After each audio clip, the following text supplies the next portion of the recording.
Okay, discussion settings. Discussion settings is actually all of your comment moderation and your commenting settings.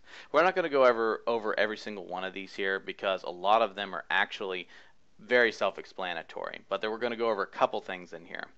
First of all, the one thing I do want to touch on is the one thing that they actually, it's one of the very few things that they actually do not leave checked when you first install a blog, and that is an administrator must always approve a comment. Many instances you actually do want to approve your comments in the beginning or maybe even later, but they don't check that. So sometimes if you're not careful, some things will slide through that you don't want on there, such as derogatory or negative comments.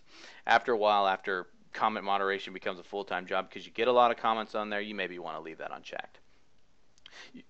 Your comment moderation lines, these are all the words and phrases that you want, if you see them in comments, that you want them held in moderation. Sometimes derogatory comments or obscenity of some sort and something like that that you may want to put in here to say, well, you know, before I really let that go to the general public of my blog readers, I want to go ahead and make sure that that's okay.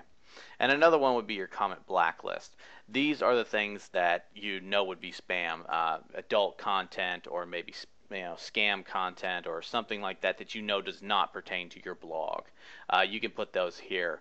You can also, don't forget, put email addresses and IPs that you see in the comments section. So if you find that one person keeps spamming your blog over and over again, they'll automatically be marked as spam if you put their IP address, which is available in the comments section.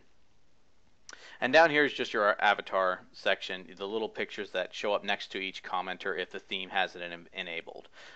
Basically, you can show them which one that they want to generate. Some that, if you have maybe a little bit more adult-oriented blog, you maybe have something PGR, or given if it's your thing, you can have something that's even an X-rated or higher. I would advise against that unless you have a warning in the beginning of your site, because it will get you in trouble otherwise.